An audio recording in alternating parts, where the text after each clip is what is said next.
வணக்கம். ஜெயக்குமார் ஊரப்பாக்கம். வாழ்க்கை வாழ்வதற்கே இதை பற்றி ஒரு சிந்தனை.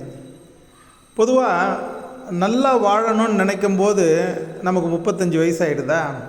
அந்த 35 வயசுலேருந்து குடும்பத்தை எல்லாம் சரி பண்ணி பிள்ளைங்களை எல்லாம் நல்ல நிலை கொண்டு வந்து நம்ம போதும்னு உட்காரும் போது 55 வயசு ஆகிடுதா.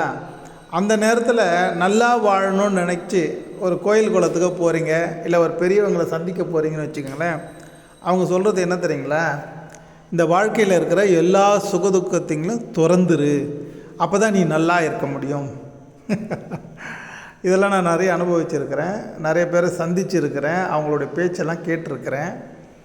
ஆனால் அந்த மாதிரி ஒரு எண்ணத்தோடு அவங்கள பின்தொடர்ந்து போனீங்கன்னு வச்சுங்களேன், உண்மையிலே நல்லா இருக்க முடியாது. உண்மையிலேங்க நல்லாவே இருக்க முடியாது. அவங்க சொல்லிக் கொடுக்குற ஒரு வார்த்தையும் பார்த்திங்கன்னா ஒரு பட்டை மரம் போல் மாறிடுவாங்க. எப்படி மாறிடுவாங்க? பட்டை மரம் போல். முதல்ல நல்லா வாடுறத சொல்லி கொடுக்காம எல்லாத்தையும் துறந்துடுங்க. சந்தோஷம், துக்கம், உங்களுடைய பழக்க வழக்கங்கள், நல்ல சாப்பாடு, நல்ல துணிமணிகள், ஆரோக்கியமாக இருக்கிறது, சுகமாக இருக்கிறது கூட துறந்துருங்க அப்படின்னு கொண்டு வருவாங்க. அப்புறம் தான் புரியும் ஏன்டா இங்கே வந்தோம் அப்படின்னு, இல்லையா? அதுக்கப்புறம் என்ன சொல்லுவாங்கன்னா, இந்த வாழ்க்கை நிலையானதல்ல அப்படின்வாங்க. அப்போ நிலையானதல்ல அப்படின்னு பார்த்தா சொல்லிக் கொடுக்குற கோடிக்கணக்கில் சொத்து வச்சுருப்பார், நிலையானது இல்லைன்னு சொல்லிட்டு. இது கேட்குறவங்களுக்கு அதை பற்றின விழிப்புணர்வே வரமாட்டேங்குது. நிலையானது இல்லைன்னு சொல்லி தரீங்க, நீங்கள் மட்டும் இவ்வளோ பெரிய சொத்து வச்சுருக்கீங்க, ஆசிரமம் வச்சுருக்கிறீங்க, பல கோடி டிரான்ஸ்லேஷன் ஆகுது, எல்லா நாடுகள்லேருந்து பணம்லாம் வருது, நிலையானது இல்லை, நீங்கள் அதை இப்படி வச்சுருக்கீங்க.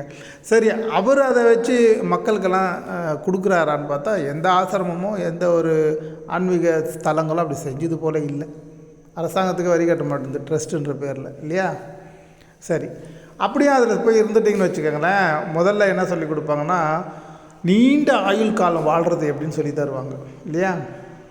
இது எல்லா ஆன்மீகத்திலையும், ஆன்மீகன்னு உள்ளே நுழைஞ்சிட்டாலே அதனுடைய எல்லை எங்கே போய் நிற்கும் தெரியுங்களா? ஒன்று சொல்லும், ஒரு சில வழிமுறைகள் சொல்லிக் கொடுக்கும், சொர்க்கத்தில் தான் மறுவாழ்க்கை அப்படின்னு. இன்னொரு வழிமுறை சொல்லிக் கொடுக்கும், இந்த பூமியிலே மரணம் இல்லாத ஒரு வாழ்க்கை வாழலாம் அப்படின்னு, இல்லையா? இந்த 2 விஷயந்தான் இருக்கும், இல்லையா?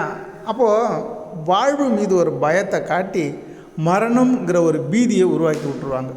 இதெல்லாம் ஒரு இயற்கை தான்.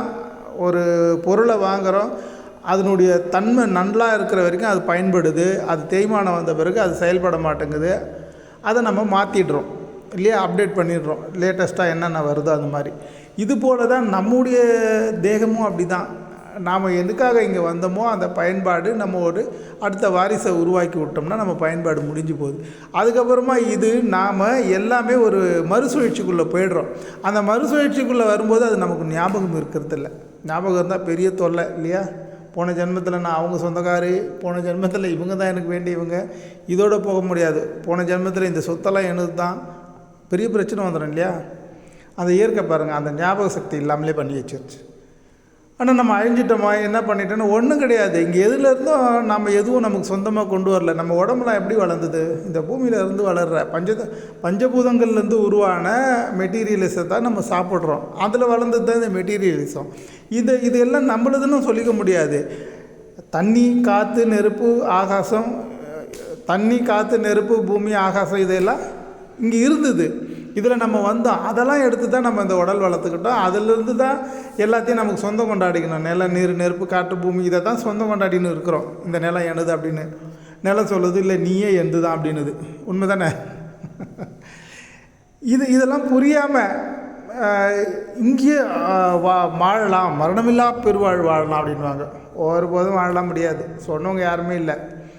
அதே போல் இந்த மரணம் நடக்கிற இந்த நிகழ்வை எப்படியாச்சும் தடுக்கணுன்ட்டு நிறை திரை மூப்பற்ற வாழ்வு வாழணும், வாழ்வாங்கு வாழணும், மரணமே வரக்கூடாது இனிமேல் அப்படின்வாங்க. ஆனால் ராமகிருஷ்ண பரமஹம்சர் ஒரு சொல்கிறார் என்னன்னாக்கா, நாளும் நீ சாகுன்றாயே, நீ அதுக்கு அழமாட்டியா, அதுக்கு அழாததேன்றாங்க. இப்போது பொதுவாக யாராச்சும் இறந்துட்டாங்கனாக்கா அந்த இடத்துல ஒப்பாரி வச்சு அழறாங்க, இல்லையா? அப்போ அவர் சொல்கிறார், நேற்று கூட தான் நீ செத்துருந்த, அதுக்கு அழலை, இன்றைக்கி போய் அழறியே, நீ நாளும் சாகுன்றாயே, ஏன் அழமாட்டுற? ஆனால் இன்றைக்கி முடிவுரைன்னு வந்த பிறகு இங்கே உட்காந்து அழறியே அப்படிங்கிறார். அதை எப்படி புரிஞ்சுக்கலாம்? அப்படின்னா நம்ம தினம் தினம் சாகிறோமா அப்படின்னா பாருங்கள், நம்மளை பிரசவம் பேர் வச்சுருக்காங்களே, ஒரு குழந்தை பிறகுதுன்னா பிரசவம். பிறப்பு ப்ளஸ் சவம் இது ரெண்டுமே ஒரே நேரத்தில் நடக்கிறதுனால பிரசவம்னு அதுக்கு பேர் வச்சாங்க. நம்ம தேகத்துக்கு பேர் பிரசவம். நம்ம பேர் வேறெல்லாம் வச்சுருக்கலாம், நமக்கு பேர் பிரசவம்னு வச்சுருக்காங்க.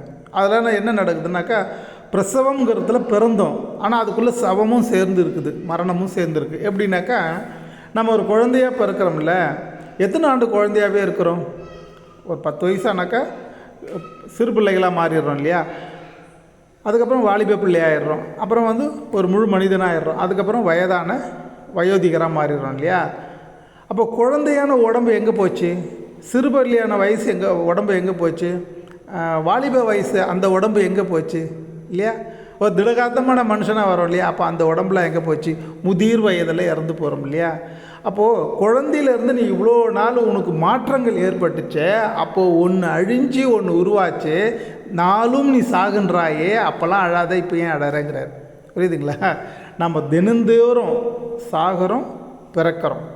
நம்ம சாப்பிட்ற உணவு மூலமாக, அதில் உள்ள செல்ஸுகள் மூலமாக நம்ம புத்துணர்ச்சி எடுத்து இந்த ரத்த செல்ஸுனால் நமக்கு தேகங்கள் எல்லாம் வளர்ந்து உருமாற்றங்கள் வந்துக்கிட்டே இருக்குது. இந்த உருமாற்றம் நடக்கும்போதே பழைய உடம்புகள் பல லட்சம் கோடி செல்ஸ் நம்ம உடம்புல சேர்த்து கழிவில் வெளியே போகுது. மலத்தினாலும் மூத்தரத்தினாலும் வேர்வையினாலும் சுவாசத்தினாலும் வெளியே போயிட்டு தான் இருக்குது. புதுசாக உள்ள உற்பத்தி ஆகிட்டும் தான் இருக்குது. அதனால தான் சொன்னார், நாளும் நீ சாகுன்றாயே அழாததேன்னு, இப்போ ஏன் அழறேன். இந்த சூட்சம கருத்தை பெரும்பாலும் விளக்க மாட்டாங்க.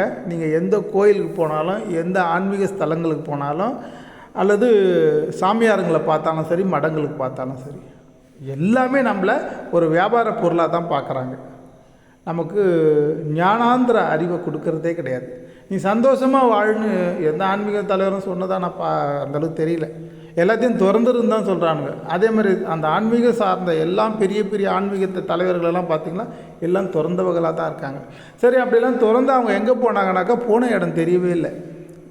சொன்னவங்க எல்லாமே உயிரோடு வாழலாம், நீண்ட நாள் வாழலாம், அப்படி ஆகிடலாம், இப்படி ஆகிடலாம், என்னென்னவோ சொல்லுவாங்க. சூழதேகன்வாங்க, சூட்சும தேகன்வாங்க, என்னென்னோ சொல்லுவாங்க. அப்டேட்டாக பார்க்குறதுக்கு ஆளே கிடையாது. இப்போ நேராக பார்க்க முடியுமா அவங்களனா? கிடையாது. அப்போ நம்ம நேராக பார்க்காதனால திரும்ப அவங்கள மாதிரி முயற்சி தான் எடுத்துன்னுக்கிறோமே தவிர அவங்க அடைஞ்ச பலன் அடைஞ்சோம்னா கிடையாது. அவங்க என்ன நிலையை ஆனாங்களே தெரியாது, எல்லாம் மாயமாக தான் இருக்குது. போனவங்க யாருமே திரும்ப நான் இப்படி இருக்கிறேன்னு காட்டவே இல்லை. எல்லாம் சொல்லி புத்தகத்தில் எழுதி போனவங்களை தானே தவிர அதை வச்சு பயன்படுத்தி இது மதம் பழக்க வழக்கம்னு இங்கே ஒரு பெரும் சண்டை சச்சரவுகள் தான் நடந்திருக்கு. அதனால் என் அன்பு மக்களே, உங்கள் மனம் என்ன சொல்லுகிறதோ அதை சந்தோஷமாக வாழ்ந்துருங்க. அது மற்றவர்களுக்கு தீங்கு இல்லாமல் வாழ்ந்துருங்க. முடிஞ்சால் மற்றவர்களுக்கு உதவி செஞ்சுருங்க.